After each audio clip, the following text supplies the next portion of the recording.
देखिए, ट्रंप के युद्ध ने दुनिया में पहले ही हाहाकार मचाया हुआ है और अब युद्ध ऐसे भीषण मुकाम पर पहुंच गया है कि जैसे लग रहा है प्रलय ही आ जाएगी। एक दूसरे का तेल गैस सब फोड़ने में जुट गए भाई लोग। तेल गैस ऐसी चीज है बॉस जिस पर पूरी दुनिया टिकी है। ईरान युद्ध की वजह से पहले से ही दुनिया की 20% तेल गैस सप्लाई रुकी पड़ी है। अब अगर तेल गैस का जहां से प्रोडक्शन होता है वहीं पर बम गिरने लगे तो सप्लाई करने के लिए तेल गैस मिलेगा ही नहीं आपको। ईरान अमेरिका इजराइल जंग 1 महीने होने से करीब करीब 1 हफ्ते ही दूर है। जंग के रुकने या थमने के कोई आसार अभी नहीं दिख रहे।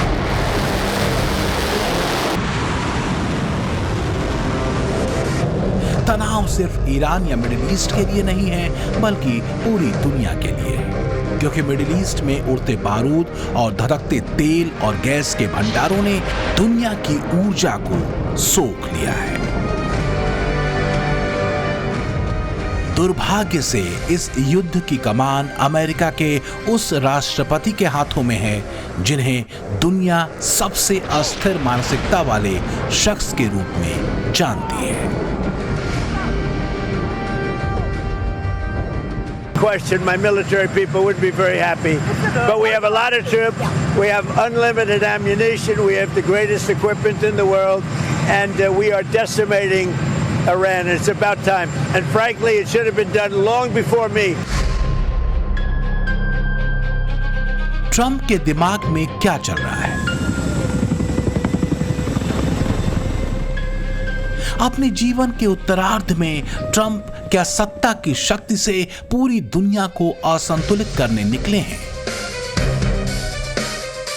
इस सवाल का जवाब शायद ट्रंप भी दे पाने की हैसियत में नहीं, क्योंकि अस्थिर दिमाग से किसी सवाल को सुलझाया नहीं जा सकता। और फिर ये तो युद्ध है।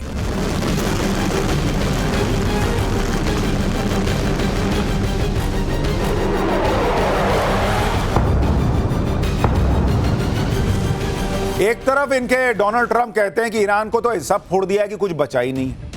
फिर ये कहते हैं इतना बड़ा हमला करूंगा कि ईरान की ताकत घट जाएगी। तो भाई जब सब उसका ताकत निचोड़ चुके हो हमले कर करके, तो अब कौन सा ताकत निकाल रहे हो?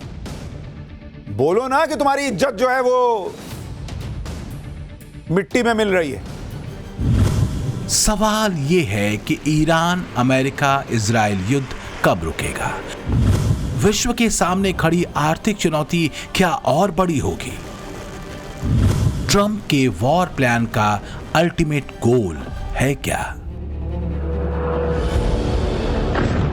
फिलहाल तो दुनिया सिर्फ एक दर्शक है। आसमान से बरसते अंगारों और उठते गुबार के बीच ईरान पीछे हटने को तैयार नहीं, न ही इजराइल और अमेरिका। ईरान ने युद्ध के तीसरे हफ्ते के बाद एक बड़ा हमला इजराइल के न्यूक्लियर रिसर्च सेंटर वाले शहर दिमोना में किया है। मिसाइल हमले में 40 से ज्यादा लोग घायल हुए हैं। हालांकि आईएईए ने किसी भी तरह के रेडिएशन से इनकार किया है, लेकिन फिलहाल जो असली टेंशन है वो है स्ट्रेट ऑफ हॉर्मुज, जिसे ईरान ने बंद कर रखा है अमेरिका और अपने दुश्मन देशों के लिए। और ट्रंप ने ईरान को 48 घंटे का अल्टीमेटम दे दिया है। ट्रंप ने ट्रुथ पर लिखा कि अगर ईरान अगले 48 घंटों के भीतर बिना किसी धमकी के हॉर्मुज स्ट्रेट को पूरी तरह से नहीं खोलता है तो संयुक्त राज्य अमेरिका उनके विभिन्न बिजली संयंत्रों पर हमला करके उन्हें नष्ट कर देगा, जिसकी शुरुआत सबसे बड़े संयंत्र से होगी। इस मामले पर ध्यान देने के लिए धन्यवाद।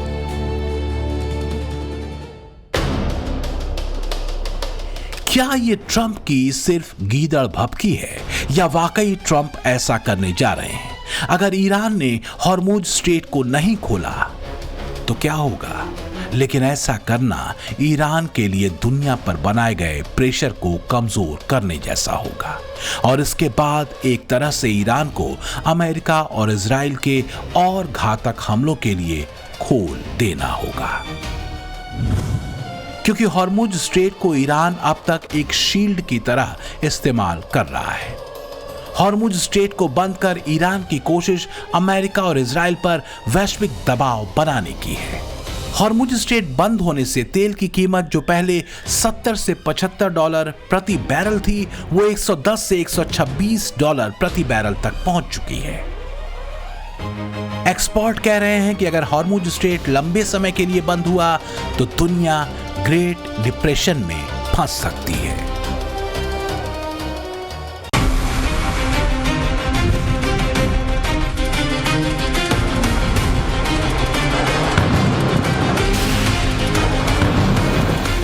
ट्रंप खुद तो फंसे ही हैं, दुनिया को भी मुसीबत में फंसा चुके हैं। हालांकि ट्रंप को अब ये समझ आने लगा है कि जंग में उतरना और जंग से बाहर निकलना दो अलग बात है।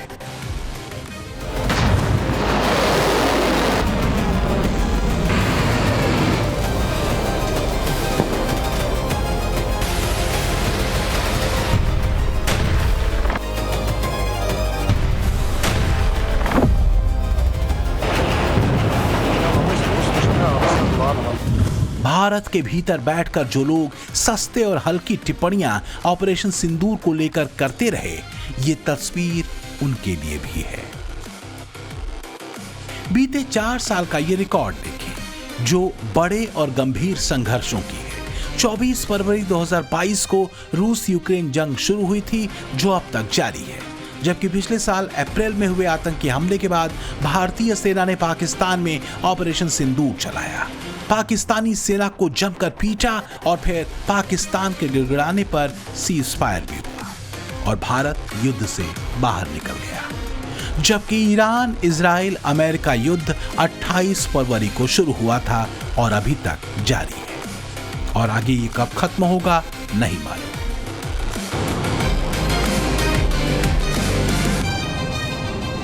ट्रंप लाख डींगे हाँक ले, लेकिन वो भी जानते हैं कि ईरान अब उनके गले का वो निवाला बन चुका है जिससे वो न निगल सकते हैं और ना ही उगल सकते हैं। हाँ, फेस सेविंग के लिए लंबे चौड़े उलूल जुलूल तर्क जरूर लड़ सकते हैं और वो वही कर भी रहे हैं। We're asking for a lot of reasons beyond even what we're talking about in Iran. This is a very volatile world, and the military equipment, the power of some of this weaponry is unthinkable. You don't even want to know about it. Oh, you could end this thing in 2 seconds if you wanted to, but we are being very judicious.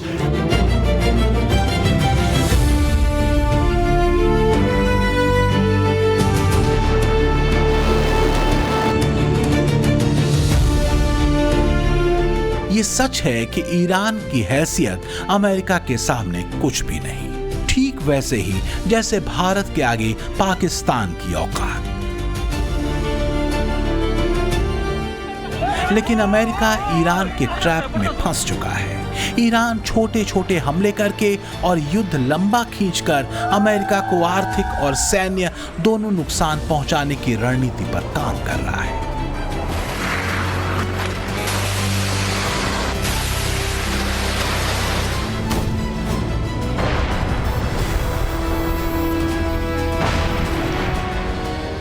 Operation सिंदूर के दौरान पाकिस्तान भी यही करना चाहता था, लेकिन भारत ने अपने टारगेट हिट किए, पाकिस्तानी सेना के एयर बेसेस को तबाह किया, अपना गोल अचीव किया और पाकिस्तान के सीज फायर चिल्लाने पर भारत युद्ध से बाहर भी निकल गया। लेकिन ईरान की रणनीति ने ट्रंप को मकड़जाल में फंसा लिया है। ट्रंप का प्लान यह है कि अगर ईरान ने हॉर्मुज स्ट्रेट नहीं खोला तो अमेरिका खार्ग आइलैंड पर कब्जा कर लेगा। खार्ग आइलैंड पर अमेरिका हाल ही में बम फोड़ चुका है ताकि ईरान हॉर्मुज स्ट्रेट को खोल दे, लेकिन ईरान ने भी अभी तक हॉर्मुज बंद किया हुआ। लेकिन अब अमेरिका ने अपने 2000 मरीन जवानों को इस आइलैंड की तरफ रवाना कर दिया है। रिपोर्ट है कि इस जहाज को सिंगापुर से ईरान की तरफ बढ़ते हुए देखा गया है। अमेरिका के रक्षा मंत्री पीट हेग्सेथ ने ईरान को धमकाते हुए कहा कि अगर ईरान हॉर्मुज के रास्ते में अड़ंगा डालेगा तो अमेरिका उसके उस खार्ग आइलैंड पर कब्जा कर लेगा। लेकिन ईरान कह रहा है कि कुछ भी करके देख लो, ईरान झुकेगा नहीं। ईरान तो वेट कर रहा है, ईरान बैठा हुआ है कि तुम भेजो अपने सैनिक। जो ड्रोन हम अमेरिका तक नहीं भेज पा रहे, जो मिसाइलें हम अमेरिका तक नहीं मार पा रहे, तुमको ईरान के लोगों को मारने में मजा आता है। ईरान कह रहा तुम भेजो ना, हम मार के बताते हैं तुमको कैसे तुम्हारे सैनिकों को मारेंगे। सिर्फ अमेरिका के संसाधन, अमेरिका का पैसा ही बर्बाद होगा, ईरान कह रहा अगर तुम ये सब करोगे। ईरान युद्ध लड़ने के लिए ट्रंप ने अमेरिका में $200 बिलियन मांगे। इस पर भी ईरान के विदेश मंत्री ने कह दिया कि ये युद्ध ईरान के लोगों और अमेरिका के लोगों पर थोपा गया। युद्ध को अभी सिर्फ 3 हफ्ते हुए हैं और ये $200 बिलियन मांगने लगे। अमेरिका के आम नागरिक इसके लिए नेतन्याहू और अमेरिका में नेतन्याहू के लोगों को थैंक यू कह सकते हैं कि लाखों crore dollar Israel first tax के तौर पर लगने वाले हैं, जो अमेरिका की अर्थव्यवस्था को ही बर्बाद करके रख देगा। यानी ईरान जो है वो अमेरिका की पब्लिक को पिन मार रहा है कि देख भाई, मेक अमेरिका ग्रेट अगेन बनाने आए थे ये भाई साहब, ये इजराइल के इशारों पे नाच रहे हैं, उसके लिए काम कर रहे हैं, तुम टैक्स भर रहे हो, इजराइल का काम हो रहा है। मार दिया पिन। वहां पब्लिक जो है वो कर, हाँ यार ये तो सही कर रहा है। देखिए बात सही भी है, जितना पैसा अमेरिका ने करीब 3 साल के यूक्रेन युद्ध में खर्च नहीं किया, उससे कहीं ज्यादा रकम वो 3 हफ्ते में ईरान के खिलाफ लगाने वाला है। आप देखिए कि यूक्रेन युद्ध पर अगर आप देखेंगे अमेरिका का खर्च कितना रहा है, अमेरिका का खर्च अगर आप देखने बैठेंगे कि वो कितना युद्ध पे खर्च किया, तो जो यूक्रेन युद्ध है, यूक्रेन वॉर, उसमें अगर आप देखेंगे 2022 से 2025 की बात कर रहा हूं, उसमें अमेरिका ने कितना खर्चा किया?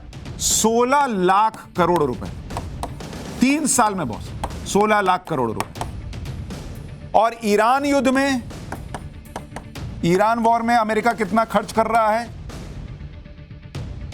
9,000 करोड़ CR पर डे खर्च कर रहा है बॉस, पर डे। और 20 दिन में इसका मतलब यह है ऑलमोस्ट 2 लाख करोड़ रुपए वो खर्च कर चुका है, 2 लाख करोड़ रुपए 20 दिन में। और बजट मांग रहा है कि 18 लाख करोड़ रुपया और दो। तो आप देखिए कि 2 लाख करोड़ इधर और 18 लाख करोड़ का बजट मांग रहा है, तो 20 लाख करोड़ हो गया। तो जितना 3 साल में खर्च नहीं किया यूक्रेन युद्ध में, उससे ज्यादा तो ईरान में खर्चा कर देगा। तो ईरान कह रहा कि मारो, हमको क्या है? हम थोड़े कहते हैं कि हम दुनिया के सबसे बड़े देश हैं, हम दुनिया के सबसे ताकतवर देश हैं, हम पूरी दुनिया को चला रहे हैं। डुबाओ, फाड़ो पैसा, अपना डॉलर फाड़ फाड़ के फेंकते जाओ, जलाते जाओ, हमको क्या? हमको तो मार नहीं बैठो ना, हम तो मार ही रहे हैं, तुम्हारी इकोनॉमी मार के मर जाएंगे, ईरान कह रहा है।